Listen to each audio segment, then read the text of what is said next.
জগতের বুকে বেরিয়ে গেলেন ঘরবাড়ি সংসার পরিত্যাগ করে জগৎকে আনন্দ দেবার জন্য। দেখুন, জগৎকে যারা আনন্দ দেয় তারা নিজে ভেতরে ভেতরে দুঃখী হয়, তার প্রমাণ হচ্ছে এই কীর্তন। কি সুন্দর হাসি খাসি হরিনাম প্রচার করছেন শ্রীবাস পণ্ডিত, বন্ধু বান্ধব সবাইকে নিয়ে। গৌরাঙ্গ লাল, গৌরাঙ্গ লাল, গৌরাঙ্গ লাল, গৌরাঙ্গ লাল রে গৌরাঙ্গ লাল, গৌরাঙ্গ লাল রে গৌরাঙ্গ লাল, গৌরাঙ্গ লাল রে গৌরাঙ্গ লাল, গৌরাঙ্গ লাল রে গৌরাঙ্গ লাল, গৌরাঙ্গ লাল রে গৌরাঙ্গ লাল, গৌরাঙ্গ লাল রে গৌরাঙ্গ লাল। শ্রীবাসের অঙ্গনে কীর্তনে কীর্তনে, শ্রীবাসের অঙ্গনে কীর্তনে কীর্তনে, আবিরে আবিরে হলো লাল, আবিরে আবিরে হলো লাল। শ্রী অদ্বৈত গদাধর ভকত দয়াল, শ্রী অদ্বৈত গদাধর ভকত দয়াল। হরি বলে হরি বলে হরি বলে সবাই ভক্ত প্রেমেতে মাতাল, হরি বলে সবাই ভক্ত প্রেমেতে মাতাল। গৌরাঙ্গ লাল রে গৌরাঙ্গ লাল, গৌরাঙ্গ লাল রে গৌরাঙ্গ লাল, গৌরাঙ্গ লাল রে গৌরাঙ্গ লাল, গৌরাঙ্গ লাল রে গৌরাঙ্গ লাল। ও ভাই, এই যে ব্রাহ্মণ মশাই অনেক তো মন্ত্রপাঠ করলেন, অনেক তো পূজা অর্চনা করলেন, ওই সব কিছু রেখে একবার মুখে বলুন দেখি হরি, বলুন হরে কৃষ্ণ। ব্রাহ্মণ বলছে হরে কৃষ্ণ বললে কি হবে? কি হবে? তোমার মানব জ্বালা দূরে যাবে, যত পাপ তাপ দূরে যাবে। এইভাবে কেউ বলছে কেউ বলছে না। চৈতন্য কিন্তু ঠিক নামটা প্রচার করে যাচ্ছে হাসি মুখে। প্রশ্নটা এইখানে, যে মানুষটা এত হাসি মুখে নাম প্রচার করছে তিনি আবার কাঁদবেন কেন? কাঁদছেন কেন তিনি তাহলে? ওই যে বললাম, এই হচ্ছে পূর্বের কর্মফল, বুঝলেন? মনে করুন আপনি এই জন্মে খুব কষ্ট পাচ্ছেন, ভগবান আপনাকে খুব ব্যথা যন্ত্রণা দিচ্ছে, এটা এই জন্মের কর্ম নয়, পূর্ব জন্মে নিশ্চয়ই কিছু খারাপ কর্ম আমার ছিল যার জন্য এই জন্মে আমাকে এত যন্ত্রণা পেতে হয়েছে। একে বলে প্রারব্ধ ফল বা কর্মফল। সে কেমন হয়েছে জানেন? কর্মফলের বিষয়ে যদি শুনতে চান বিস্তারিত, আমি এইভাবেই বলবো। বেনারসে একবার এক বিশিষ্ট পণ্ডিত ছিলেন, তিনি কাশীধামে পড়াশোনা করতে গেছিলেন পাণ্ডিত্য অর্জন করবার জন্য। তো 3-4 বছর কাশীধামে পড়াশোনা করে অনেক বড় পাণ্ডিত্য অর্জন করে আবার বেনারসে ফিরে এসেছেন। এখন সেই বেনারসের যে রাজা, তার আবার একটা ছেলে আছে, রাজার ছেলে রাজকুমার, ফিরে এসে অনেক বছর পর। তো যখন রাজা দেখলো আমার রাজ্যের এত বড় একজন পণ্ডিত তৈরি হয়েছে, বিদেশ থেকে পড়াশুনো করে এসেছে, তাকে তো একটু সম্মান সম্বর্ধনা দিতেই হবে। তো রাজা করলেন কি, পণ্ডিতকে ডেকে খুব সুন্দরভাবে সম্মান, পূজা আরতি, অভ্যর্থনা, দান ধ্যান যা কিছু করার হয় সবই করলেন।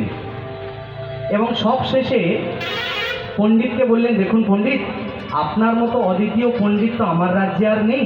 আপনি এক কাজ করুন, আপনি আমার রাজ্যে মানে আমার দরবারেই আমার নবরত্নের মধ্যে একজন রত্ন হয়ে থেকে যান। পণ্ডিত বললেন, না না মহারাজ, আমি বিদেশ থেকে পড়াশুনো করে এসেছি, রাজার গোলামি করব বলে নয়। রাজার কাছে কর্মচারী হয়ে আমি থাকতে পারবো না, তাহলে আমি স্বাধীনভাবে বাঁচতে চাই। আমি নিজের যতটুকু পূজা অর্চনা করে রোজগার হবে সেইভাবেই আমি জীবন চালাতে চাই। রাজা বললেন, বেশ ঠিক আছে, তাই হয়, তবে তুমি এক কাজ করো, তুমি আমার রাজ্য ছেড়ে যেন অন্য কোথাও চলে যাও না। আমি তোমাকে আমার রাজ্যের পাশে ছোট্ট একটা কুঁড়ে ঘর তৈরি করে দিচ্ছি, সেইখানে রাধা মাধবের বিগ্রহ এনে দিচ্ছি, ওইখানে তুমি রাধা মাধবের সেবা করো আর আমার রাজ্যের মধ্যেই থাকো। আমার দরবারে থাকতে হবে না, আমার রাজ্যেই থাকো। সেই থেকে সেই পণ্ডিত ছোট্ট কুটিরে থাকে, রাধা মাধবের সেবা করে। দেখতে দেখতে রাজার ছেলে বড় হয়, রাজার ছেলের জন্য কন্যা খোঁজা হয়, বিবাহযোগ্য হয়েছে, বিয়ে দেওয়া হয় ধুমধাম করে পাশের রাজ্যের রাজকুমারীর সঙ্গে। এখন পাশের রাজ্যে গিয়ে রাজার ছেলে রাজকুমার বিবাহ করে কন্যাকে সুন্দর বাড়িতে এনেছেন। বিবাহের ঝামেলা সবাই জানি আমরা, অনেক কষ্টদায়, শরীরে অনেক ধকল হয়। তো হয়েছে কি, সন্ধ্যে সময় বাড়ি ঢুকেছে রাজকুমার তার স্ত্রীকে নিয়ে, এসে বিছানার উপর ঘুমিয়ে পড়েছে। পালঙ্কে ঘুমিয়ে গেছে, দেহ ছেড়ে দিয়েছে। কিন্তু যে নতুন মেয়েটা বিয়ে হয়ে এসেছে, নতুন জায়গা, নতুন পরিবার, নতুন মানুষ, নতুন আত্মীয় স্বজন, তার কি ঘুম আসে? তার তো ঘুম আসে না। অজানা অচেনা জায়গায় কিভাবে মানুষ শান্তিতে বেঁচে থাকতে পারবে? তা করছে কি, রাজ্যের যে রাজকুমার যে স্ত্রী, ঘরের মধ্যে, কক্ষের মধ্যে চারিদিকে তিনি পায়চারি করছেন। ঘুম তো আর আসছে না, পায়চারি করে যাচ্ছেন। করতে করতে করতে করতে করতে হঠাৎ পালঙ্ক, মানে খাট, পালঙ্কর তলা থেকে তিনি দেখলেন কি সুন্দর একটা জিনিস যেন জল জল জল জল করছে, জ্বলছে। কৌতূহলবশত তিনি যখন সেটা দেখতে গেলেন, রাজকুমারী গিয়ে দেখলেন ইয়া বড় তরোয়াল জল জল করছে। কোথায়? তখনকার রাজ্যের যে রাজারা হতো, নিজের তরোয়ালে ওই সোনা দানা, মণি মাণিক্য, হিরে জহরাত এইসব কিছু লাগিয়ে রাখতো, যার জন্যে ওই মণি মাণিক্য দিয়ে তেজ নির্গত হচ্ছে, যার জন্য তরোয়ালটা খুব জল জল করছে। রাজকুমারীর হাতে নিয়ে দেখবার খুব ইচ্ছা হলো যে এত সুন্দর তরোয়াল। মেয়ে মানুষ তো, যুদ্ধ কোনোদিন করেনি, দেখেছে দূর থেকে বটে। তরোয়ালটা হাতে নিয়ে একটু ভালো করে দেখতে গেল। যেই না হাতে নিল তরোয়াল,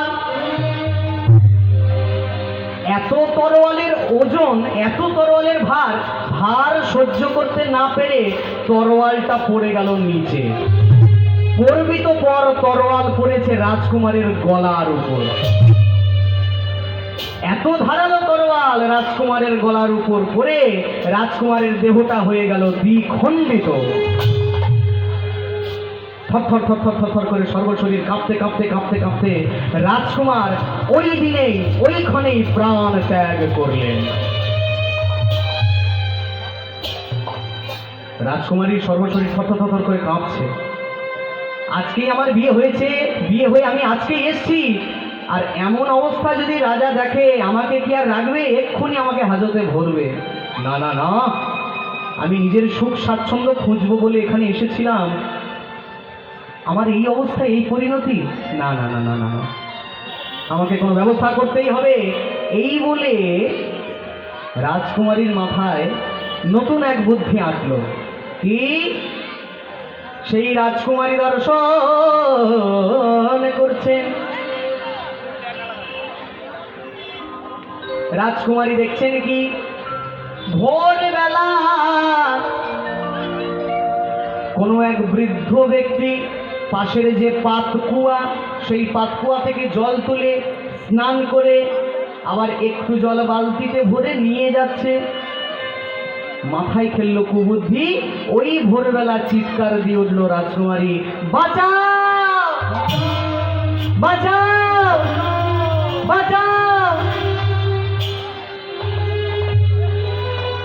চিৎকার শোনা মাত্র প্রহরীরা ছুটতে ছুটতে ছুটতে ছুটতে পৌঁছে গেল। রাজকুমারী, কি হয়েছে, কি হয়েছে? আপনি চিৎকার করছেন কেন? চিৎকার করছি কেন?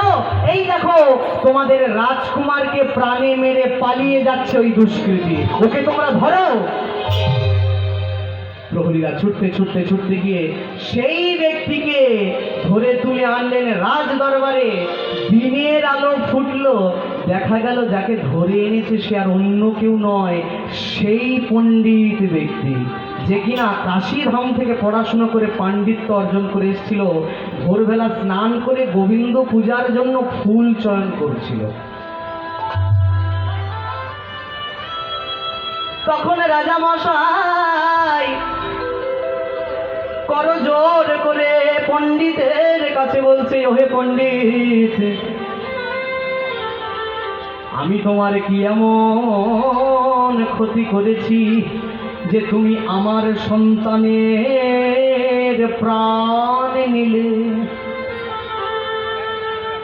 তুমি তোমার সন্তানকে ছোট থেকে বড় হতে দেখেছো, আমার ছেলে তোমার সাথে এমন কি করেছে যার জন্য তুমি আমার ছেলের প্রাণটা নিয়ে নিলে?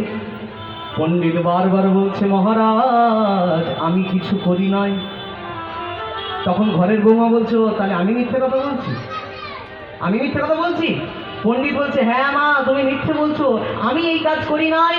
এখন রাজা পড়ে গেছে দ্বন্দ্বে, রাজা কোন দিকে যাবে? নতুন বৌমার কথা শুনবে নাকি পণ্ডিতের কথা শুনবে? রাজা একটা সিদ্ধান্ত করলেন, ঠিক আছে যা হয়েছে হোক, বৌমার কথাও রাখতে হবে, আর পণ্ডিত, সেও তো পণ্ডিত, সেও মিথ্যে বলছে কিনা আমি তো জানি না, তার কথাও রাখতে হবে।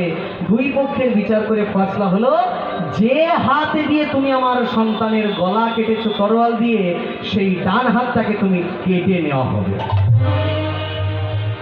সঙ্গে সঙ্গে গরম তপ্ত লোহা আনালো হলো, আর পণ্ডিতের ডান হাতটা ওইখান থেকে দ্বিখণ্ডিত করে দেওয়া হলো। কাঁদতে লাগলো পণ্ডিত, নারায়ণ নারায়ণ,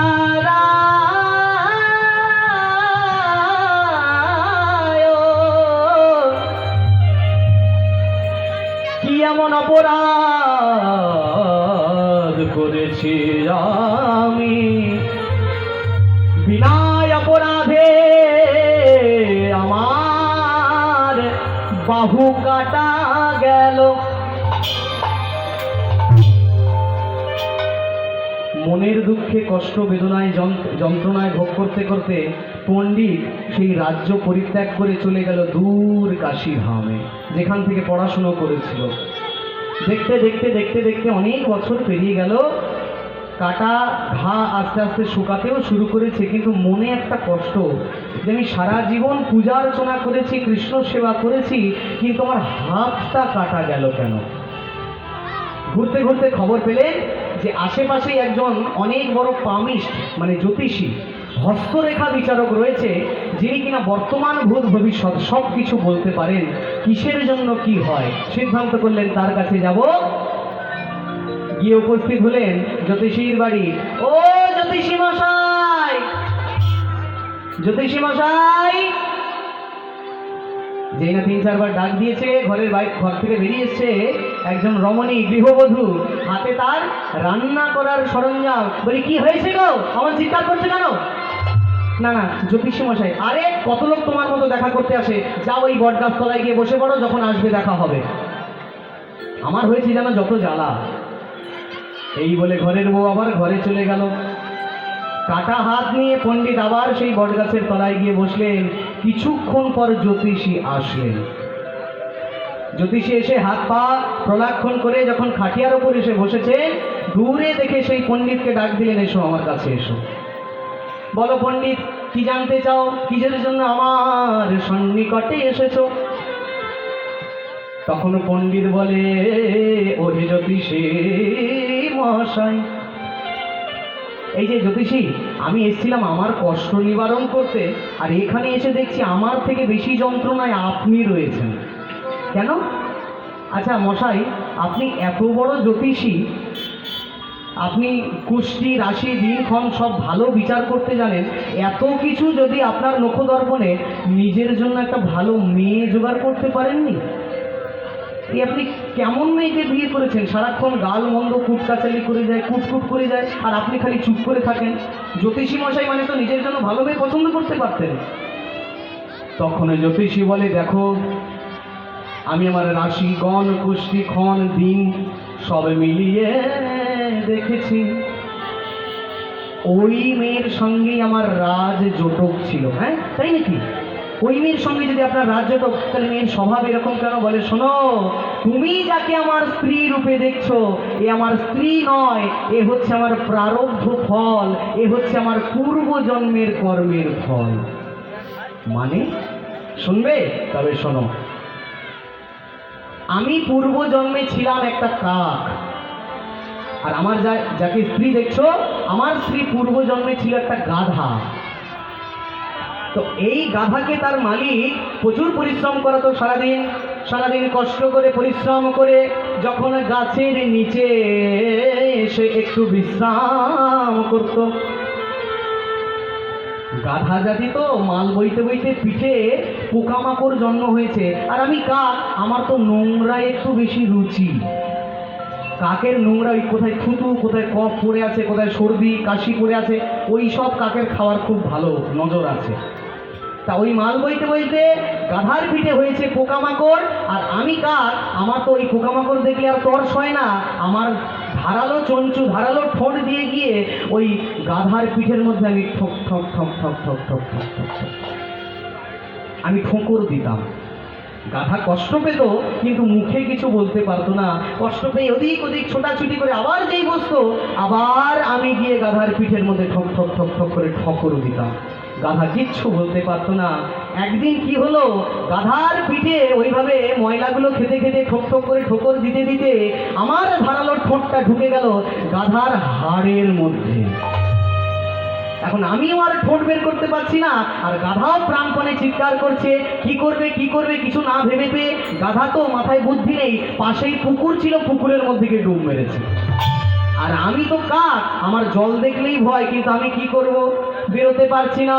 দেখতে দেখতে জলের মধ্যে যেই না গাধা গেল, ওই জলের মধ্যে আমাদের দুইজনের মৃত্যু হয়ে গেল। পরজন্মে ওই গাধাই হয়েছে আমার স্ত্রী, আর আমি ছিলাম ওই কাক। আমি এই জন্মে হয়েছি জ্যোতিষী। ওই জন্মে আমি কাক হয়ে গাধার পিঠে ঠক ঠক ঠক ঠক করে ঠোকর দিতাম। গাধা কষ্ট পেত, মুখে কিছু বলতে পারতো না। আর এই জন্মে আমার স্ত্রী আমায় বাক্য মানে খালি ঠক ঠক ঠক ঠক করে ঠোকর দেয়, আমি মুখে কিছু বলতে পারি না। একে বলে কর্মফল, প্রারব্ধ ফল। সে আমাকে গালাগালি করে, যন্ত্রণা দেয়, কষ্ট দেয়, আমি মুখে কিছু বলতে পারি না। শুনে পণ্ডিতের মনে হলো তাহলে আমি আমার সম্পর্কে জানি। তাহলে আপনি যদি সব কিছু জানেন, আপনি তাহলে দয়া করে বলুন আমার হাতটা কাটা গেল কেন? বলবো? আপনারা কি বলেন, বলবো? হ্যাঁ কি না বলবো, নাকি ছেড়ে দেবো? ছেড়ে দিই, ছেড়ে দিই। প্রিন্সিপাল রাধা রানী কি? এইভাবে জয় দিলে তো হবে না। যারা বসে আছো, দাঁড়িয়ে আছো, একটু জয়ধ্বনি উচ্চৈস্বরে উলুধ্বনি হোক। প্রিন্সিপাল রাধা রানী কি? বলো বৃন্দাবনে ধাম কি? এইটুকু বলাতে এত চান্স দিতে হচ্ছে? আরো জোরে বলো রাধা রানী কি? জোরে বলো রাধে রাধে, রাধে রাধে। বেশ, শোনো তবে, শোনো পণ্ডিত, তুমি পূর্ব জন্মে ছিলে একজন বৈষ্ণব। কথা দিয়েছিলে যতদিন বেঁচে থাকবে কোনোদিন আর মিথ্যে কথা তুমি বলবে না। তুমি একদিন সকালবেলা গঙ্গা স্নান করে বাড়ি ফিরছো, এমন সময় একটা গাভী গোমাতা তোমার সামনে দিয়ে হন্তদন্ত হয়ে ছুটতে ছুটতে ছুটতে জঙ্গলের মধ্যে ঢুকে গেল। তুমি সেটা দেখলে, চোখে দেখলে সেটা। কিছুক্ষণ পর এক কসাই হাতে ধারালো অস্ত্র নিয়ে তোমার কাছে এসে জিজ্ঞেস করলো, এই যে ভাই সাহেব, এখান দিয়ে কোনো গাভী যেতে দেখেছেন, গোমাতা যেতে দেখেছেন? তুমি তখন মনে মনে ভাবলে, যদি বলে দিই হ্যাঁ, তাহলে তো গাভীর প্রাণটা চলে যাবে, খুঁজে নিয়ে তার গলাটা কাটবে। কিন্তু আবার কথাও দিয়েছে মিথ্যে কথা যে বলবে না, কি করবে? ফোন করেছে, মিথ্যেও বলতে পারবে না, সত্যিটাও যদি বলে এক্ষুনি তো কসাই গাভীর গলা কেটে দেবে। তাই সেদিন তুমি মুখে কিছু বলনি, নিজের ডান হাতের আঙুলটা দেখিয়ে বলেছিলে হ্যাঁ ওই দিকে গেছে। মুখে বলনি, কিন্তু হাতটা দেখিয়েছিলে। তাই সেই দিন সেই কসাই গিয়ে সেই গাভীর গলাটা কেটে দিয়েছে। সেই দিন তুমি যে অপরাধটা করেছিলে গাভীর সহিত, এই জন্মে তার ফল তোমাকে ভোগ করতে হলো। সেই দিন যে আঙুল দেখালে, আর এই জন্মে তোমার হাতটা কাটা গেল। আরো মন দিয়ে শোনো, সেই দিন যে কসাই যে গাভীর গলা কেটেছিল, এরাই পরস্পর হচ্ছে রাজকুমার আর রাজকুমারী, যারা এই জন্মে স্বামী স্ত্রী হয়ে এসেছিল। যে কসাই গাভীর গলা কেটেছিল, সেই কসাই এই জন্মে হলো রাজকুমারী। আর যে গাভীর গলা কেটেছিল, সেই গাভী এই জন্মে হলো রাজকুমারী। সেই জন্মে কসাই গাভীর গলা কেটেছে, আর এই জন্মে রাজকুমারী রাজকুমারের গলা কেটেছে। এর নাম কর্মফল। মাঝখান দিয়ে বিনা কারণে তোমার হাতটা কাটা গেল, কারণ তুমি অঙ্গুলি হেলন করে বলে দিয়েছিলে। প্রেম সে বলো রাধা রানী কি? তাহলে পূর্ব জন্মে যদি কাউকে তুমি কখনো কাঁদাও, তবে তোমাকে এই জন্মে কাঁদতে হবে। ও প্রেম জলে ডুবু ডুবু রাধিতা লোচন তারা